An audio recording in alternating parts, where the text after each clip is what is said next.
और मैं एक बार फिर से ये बताना चाहता हूं, अगर तुम्हारी भारतीय जनता पार्टी की हुकूमत है महाराष्ट्र के अंदर और तुम ये समझ रहे हम कुछ भी करेंगे, मुंब्रा के अंदर अगर दोबारा ये तोतला यहां पर आया तो एक बात समझ लेने का, मैं दोबारा यहां पर आऊंगा और भरे चौराहे के ऊपर बड़ा स्क्रीन लगवाकर उसकी जो ब्लू फिल्म है, मैं है तो वो फिल्म है तो भरे चौराहे के ऊपर दिखाऊंगा। तुम हमको सिखा रहे हो, तुम्हारा खुद का चरित्र क्या है तुम देखिएगा।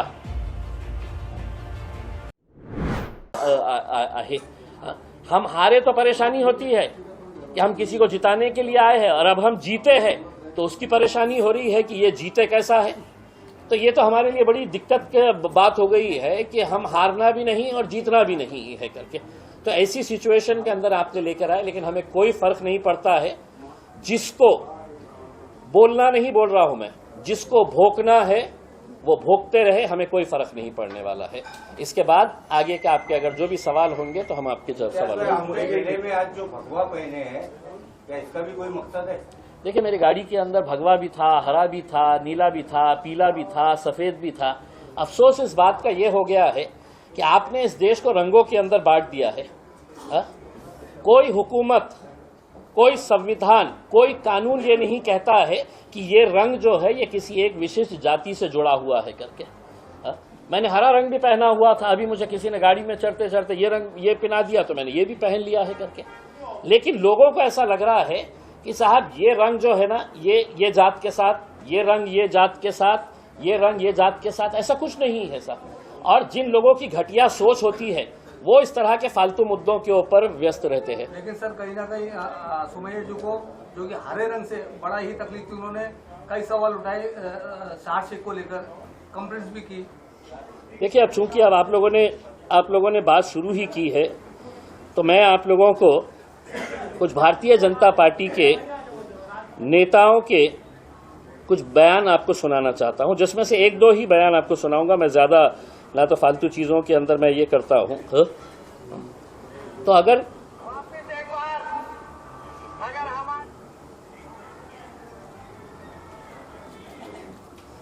समझते हैं ना, वो भाषा में धमकी लेके जा रहा हूं।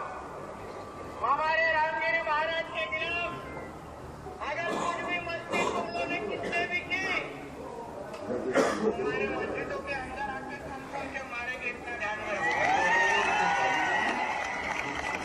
तुम्हारे मस्जिदों के अंदर आकर घुसकर तुम्हें मारेंगे। मैं अब मुंब्रा की पुलिस से एक सवाल करने के लिए आया हूं। इसको नोटिस दिए थे आपने? हर रोज अहमदनगर का एक एमएलए अजीत पवार की पार्टी का मुसलमानों के खिलाफ जहर उगलता है। भाजपा की एक महिला है, हर रोज मुसलमानों के बारे में जहर उगलती है। कितने लोगों को आपने नोटिस दिए हैं मुझे ये बताइए? क्या कानून इनके लिए अलग है? क्या कानून हमारे लिए अलग है? सिर्फ एक तोतला आके यहां पर खड़ा हो जाएगा 2-5 लोगों को लेकर। तो मैं मुंब्रा पुलिस को ये कहना चाहता हूं, अगर ये तोतला जितने लोग तुम्हारे पुलिस स्टेशन में लेकर आया उससे 10 गुना लोग हैं तो मैं तुम्हारे पुलिस स्टेशन में लेकर आ सकता हूं। हमें कोई इसका है तो राजनीतिक कोई खेल नहीं खेलना है। हम जीत कर आए हैं, हमारी जिम्मेदारी बड़ी है। हम सभी जात, धर्म और मजहब के लोगों को साथ में लेकर चलना चाहते हैं। लेकिन एक बच्ची के बयान के ऊपर आप इतना बड़ा बवाल मचा दे रहे हैं। देश भर में है तो डिबेट चल रहा है, यानी कि देश भर के अंदर और कोई मुद्दा बचा ही नहीं है करके। और वो आके कहते हैं कि नहीं साहब हमने है तो कंप्लेन दे डाले है, एक्शन लेना। किस कानून के तहत एक्शन लेना है मैं उस तोतले से पूछता हूं। बताओ मुझे कौन से कानून के तहत? मैं मुंब्रा की पुलिस से ये सवाल करने के लिए आया हूं, कौन से कानून के तहत तुमने है तो ये नोटिस दिए है हमारी बच्ची को? या हुकूमत, एक सुनिए पहले, हुकूमत आपकी है तो क्या मतलब ये है कि कानून आपके हिसाब से चलेगा? किस सेक्शन के अंडर में है तो आपने ये दिए है? क्या ऐसा आपको ये लगा है?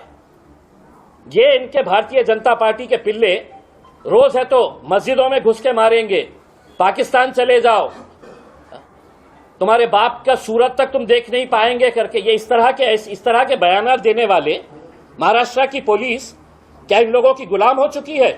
मुमरा की पुलिस इतनी डरती है कि ये 4-6 चिल्लर लोग आ जाते हैं और है तो आप नोटिस इशू कर देते हैं करके। किस बुनियाद के ऊपर आपने नोटिस इशू किए हैं करके? और मैं एक मर्तबा आप सुन लीजिएगा, हमारी ये जो बच्ची चुनकर आई है शहर, उसके स्टेटमेंट से हम कतई किनारा नहीं कर रहे हैं, बिल्कुल नहीं कर रहे हैं। हम पूरी तरह से पूरी मजबूती के साथ मजलिस इत्तेहाद और मुस्लिमीन एक बार फिर से कहकर जा रहे हैं कि सिर्फ मुमरा की क्या बात कर रहे हैं तुम। आने वाले वक्त के अंदर हम महाराष्ट्र के अंदर हम अच्छा खासा हरे रंग को फैलाएंगे। सुनिए सुनिए सुनिए, ये प्रेस कॉन्फ्रेंस है, इसमें आप कोई भाषण नहीं दे रहे। ये सुनिए, ये देवेंद्र फडणवीस की फोटो है। ये सुनिए, हटाओ उनको। ये देवेंद्र फडणवीस की फोटो है, औरंगाबाद के अंदर हर चौराहे के ऊपर लगाई गई है। क्या लिखा है उसके ऊपर? छत्रपति संभाजी नगर ने भगव्याची शान राखली।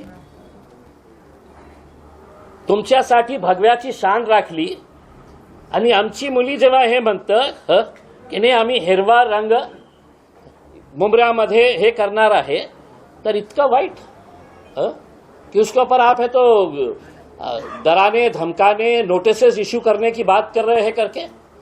अब मैं आपके जरिए ये तोतले को बोल रहा हूं कि तुमने इस बच्ची के, छोटी बच्ची है, पहली मर्तबा जीत कर आई है, उसका जोश है, लेकिन मैं अगर बोल के जा रहा हूं, अब तुझे चैलेंज कर रहा हूं मैं कि मेरे खिलाफ तू क्या कार्रवाई कर सकता है, क्योंकि कायदे कानून हमको भी अच्छी तरीके से समझ में आते हैं। हम कोई डर के दब के झुक के है तो ये करने वाले हैं, ऐसा नहीं है करके। और मैं एक बार फिर से ये बताना चाहता हूं, अगर तुम्हारी भारतीय जनता पार्टी की हुकूमत है महाराष्ट्र के अंदर और तुम ये समझ रहे हम कुछ भी करेंगे, मुंब्रा के अंदर अगर दोबारा ये तोतला यहां पर आया तो एक बात समझ लेने का, मैं दोबारा यहां पर आऊंगा और भरे चौराहे के ऊपर बड़ा स्क्रीन लगवाकर उसकी जो ब्लू फिल्म है, मैं है तो वो फिल्म है तो भरे चौराहे के ऊपर दिखाऊंगा। तुम हमको सिखा रहे हो, तुम्हारा खुद का चरित्र क्या है तुम देखिएगा। और तुम ये समझ रहे होंगे कि भाई मैं आऊंगा, आके है तो यहां पर पुलिस वालों के ऊपर दबाव देकर चला जाऊंगा करके। तो इनकी पार्टी गुंडे और मवालियों से भरी पड़ी हुई है। पुलिस अगर इनको कंट्रोल नहीं कर सक रही है तो आप हमारे ऊपर दबाव डालेंगे कि नहीं साहब ये आया था, कौन है, उसका वजूद क्या है, क्या है, क्या है, क्या ये। पण साहेब, पोलिसांनी आज एक स्टेटमेंट जारी केले की त्यांनी त्यांच्या वक्तव्याची माफी मागितली, म्हणून माफी मागितली गेली आहे की नाही तो स्पष्टीकरण आलेलं आहे। देखिए, इस बच्ची के ऊपर जिस तरीके से उनके परिवार के ऊपर जिस तरीके से प्रेशर लाया जा रहा था, उसमें हमने कहीं पर भी आज हमने मीटिंग लेकर ये कहा है कि देखिए हमारी जीत हुई है, हमें लोगों ने है तो आवाम ने है तो कबूल किया है, एक्सेप्ट किया है। हमारे अंदर ह्यूमिलिटी होनी चाहिए, हमने लोगों का धन्यवाद अदा करना चाहिए, हमने लोगों के अंदर एक पैगाम देना चाहिए कि साहब इतने सारे लोगों ने हमको वोट दिया है, अब हम मुंब्रा के विकास के लिए आगे बढ़ना चाहते हैं।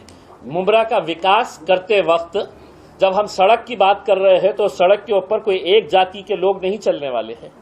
जब हम कचरा उठाने वाले हैं तो वो कचरे की बदबू सिर्फ एक समाज को सताती है, दूसरे समाज को सताती है, ऐसा नहीं है।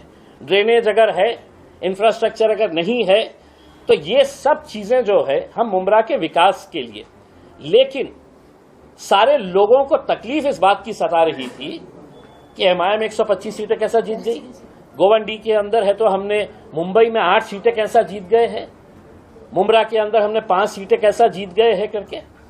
भाई आप लोगों की ये जिम्मेदारी थी कि एक यंग लड़की, पढ़ी लिखी, हाईली एजुकेटेड बच्ची, जिसको कितने दिन सताया गया है उसके परिवार वालों को कि हम टिकट दे रहे, अभी दे रहे, सुबह दे रहे, रात में दे रहे, आधी रात को दे रहे हैं करके, उसमें मेहनत करे, रास्ते के ऊपर आए, लड़े झगड़े, उसके ऊपर पुलिस नोटिस दे रही है। और नोटिस देकर हमने कल साफ कर दिया था, मैंने खुद ने, मेरे पार्टी के अध्यक्ष बैरिस्टर असदुद्दीन अवैसी साहब ने हमने अपने तौर के ऊपर यह फैसला किया था कि शहर ने जो भी स्टेटमेंट दी है वो पार्टी का स्टेटमेंट है, पार्टी उसके साथ पूरी तरीके से खड़ी हुई है करके उसमें।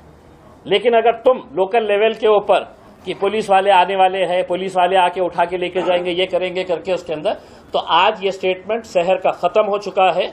अब इम्तियाज जलील ये स्टेटमेंट देकर जा रहा है और वो तोतले को बोलकर जा रहा है, तू एक बच्ची को बच्ची समझकर तू समझ ये कर रहा था, अब मेरे खिलाफ तुझे क्या कार्रवाई करने का है कर ले।